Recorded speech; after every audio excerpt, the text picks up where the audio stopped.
Queremos cumprimentar a todos com a paz de nosso Senhor e Salvador Jesus Cristo. Estamos iniciando aí mais um programa da Escola Bíblica Dominical.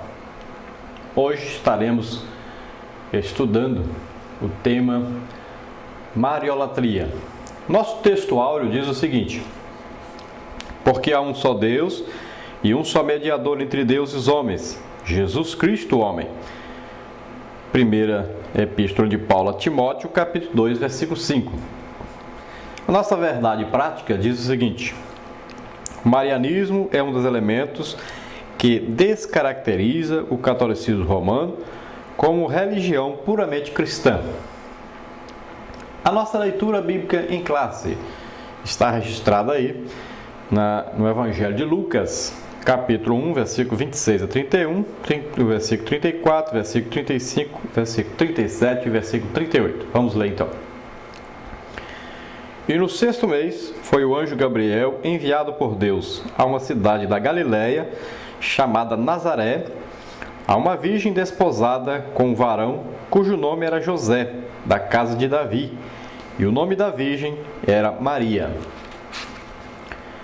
E entrando o anjo onde ela estava, disse: Salve, agraciada, o Senhor é contigo, bendita és tu entre as mulheres. E vendo-o ela, turbou-se muito com aquelas palavras e considerava que saudação seria esta. Disse-lhe então o anjo: Maria, não temas, porque achaste graça diante de Deus. E eis que em teu ventre conceberás e dará à luz um filho, e por-lhe-ás o nome de Jesus. E disse Maria ao anjo: Como se fará isto, visto que não conheço o varão? E respondendo o anjo, disse-lhe: Descerá sobre ti o Espírito Santo, e a virtude do Altíssimo te cobrirá com a sua sombra. Pelo que também o santo que de ti há de nascer será chamado Filho de Deus. Porque para Deus nada é impossível. Disse então Maria: Eis aqui a serva do Senhor, cumpra-se em mim segundo a tua palavra. E o anjo ausentou-se dela. Então aqui a palavra dada a Maria pelo anjo, que veio ela trazer a mensagem de Deus, dizendo que ela então seria a mãe do Salvador, seria a pessoa que seria usada para trazer ao mundo o Filho de Deus. Naquele tempo era uma coisa terrível, a mulher poderia ser até apedrejada, e principalmente porque José sabia que o filho não era dele. José, se desejasse sua esposa, seria então apedrejado até a morte, porque para ele Maria tinha arrumado um filho com outro homem. E assim também a sociedade da sua época foi a tendência deles acreditarem nisso também. Então Deus teve que falar com José a esse respeito, e José então aceitou que era a vontade de Deus, o desejo de Deus, o cumprimento da palavra de Deus. E Maria também teve que aceitar isso na sua mente, abrir o seu coração, a sua mente, para entender que realmente essa era a vontade de Deus, que ela fosse então, o seu útero fosse usado então para trazer o Salvador ao mundo. Deus poderia escolher qualquer mulher. Todos que nascemos na terra somos pecadores, mas ali estava uma mulher especial, uma mulher que seguia as leis de Deus, de uma família de descendência da família que Deus desejava, com um esposo ali comprometido com ela já, mas ainda não haviam tido nenhum tipo de relação sexual. Tudo deveria cumprir a palavra de Deus, que diz que a virgem conceberia e daria à luz então a um filho, e o seu nome seria Jesus, porque ele salvaria os homens dos seus pecados. Então veja bem que Deus, olhando de cima e vendo que não havia um justo sequer, e Deus providenciou então a salvação ao homem, trazendo o seu próprio Filho, que é Deus, Jesus Cristo. Deus é Pai, é Filho e Espírito Santo. Antes de que existisse qualquer coisa, Deus já existia. Então, antes de nascer Abraão, José, Maria, todos os homens que nasceram na terra, antes de qualquer um nascer, Jesus já existia, Jesus é Deus. Mas ele precisava assumir então a forma humana para vir salvar-nos, morrendo por nós na cruz do Calvário, nos substituindo na cruz. E então Deus teria que trazer Jesus como homem, nascendo como homem na terra. Foi escolhida então Maria. E nós vamos ver então que com o passar do tempo, Maria, depois de morrer, depois que Jesus havia morrido, depois que Maria morre, aí então começa então a haver uma idolatria em torno de Maria, chamando-a como mãe de Deus, como se Deus não fosse o princípio de todas as coisas e o fim de todas as coisas, como se Deus não fosse eterno, como se Deus tivesse mãe. A pessoa fala, não, mas era Maria mãe de Jesus, tu é mãe de Deus, porque Jesus é Deus.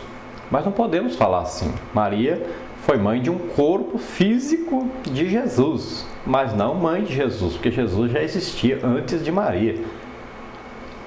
Apenas, então, ela foi usada por Deus como canal para trazer ao mundo o seu Filho Jesus Cristo para nos salvar. Que nós devemos aí fazer tudo para esclarecer isso a todas as pessoas, porque esta idolatria a uma mulher como rainha do céu, como mãe de Deus, é uma cultura antiga e uma cultura maligna e uma idolatria. E nós vamos ver de onde veio isso, como começou, vamos ver isso durante este programa, durante esse estudo que vamos fazer.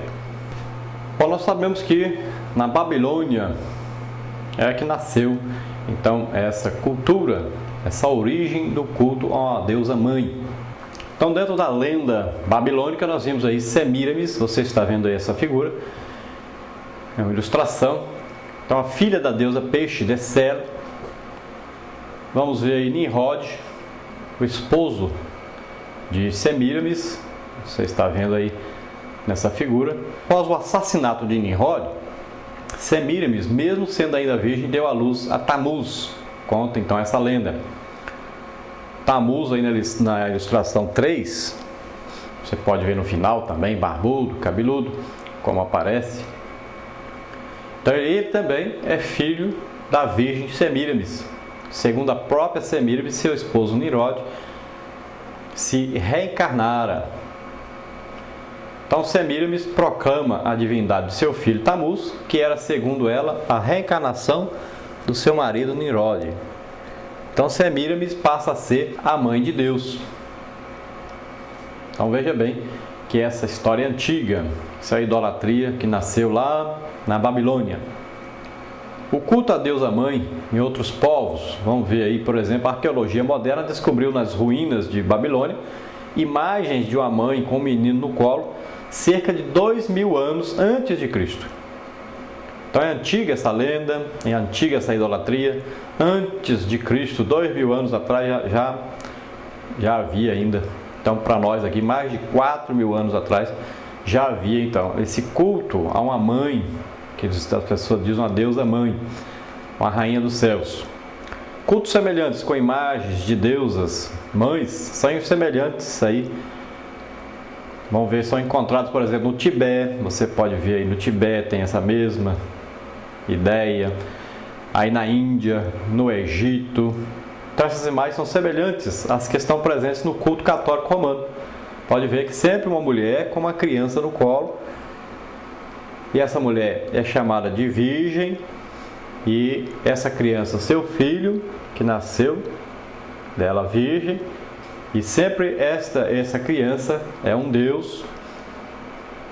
E esta mulher então se torna uma rainha do céu, uma deusa mãe. Então descobriu-se aí, essas imagens são semelhantes às que estão presentes no culto católico romano. E descobriu-se que os próprios antepassados romanos adoravam esses outros deuses. E entre esses outros deuses, uma virgem e um menino na forma de Vênus e Cupido, como você pode ver nessa figura, na última figura aí. Então sempre existiu essa idolatria a uma deusa mãe. Nós vamos ver na cronologia da Mariolatria, você acompanha aí, vai vendo nos séculos como é que foi surgindo essa idolatria a Maria. Foi apenas substituída, então, veio substituindo por outras deusas que existiam, por outra idolatria que já existia em torno de outras deusas mães. Então aproveitaram aí Maria para colocá-la como deusa mãe também e promoverem a idolatria a ela. Sabemos que se ela estivesse aqui, ela não permitiria isso. Então nós estamos falando aí sobre mariolatria. O que é mariolatria?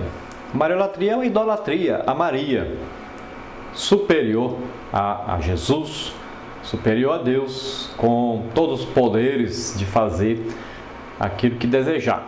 Uma das notas distintivas, então, da Igreja Católica Apostólica Romana é essa idolatria a Maria, chamando Maria Mãe de Deus, trazendo aí uma autoridade que a Bíblia não dá a Maria. Então, apesar dessa intensidade nos últimos 2 séculos, a mariolatria se apresentou na história do cristianismo desde então dos seus primórdios. E nada mais é que a absorção de culto pagão a divindades femininas que remonta à própria origem da idolatria entre os homens. Então, o cristianismo e também o judaísmo nunca tiveram essa divindade ou alguma mulher que estivesse acima dos homens.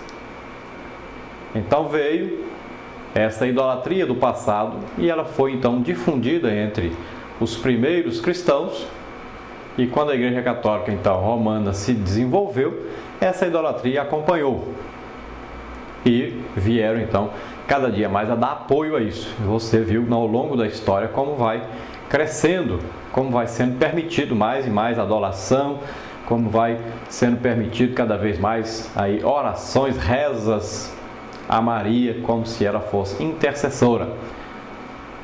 Então é um processo lento, gradativo, que vai cada dia aumentando mais. E nós estamos vendo nos nossos dias que já vai aí cada dia aumentando mais, a ponto já de dizerem por aí que Maria apareceu a fulano de tal, apareceu a 3 moças, apareceu não sei mais quem, que Maria anda aí, as pessoas profetizando em nome de Maria, falando coisas que vão acontecer, como se uma pessoa que morreu pudesse voltar, pudesse interferir na terra ou em alguma coisa.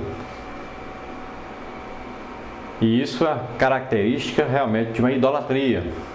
Este culto aí chegou então, inclusive, a influenciar o povo de Israel. Você pode ver isso em Juízes 3:7, 10:6, 1 de Reis 11:5, Ezequiel aí 8:14, sempre falando isso.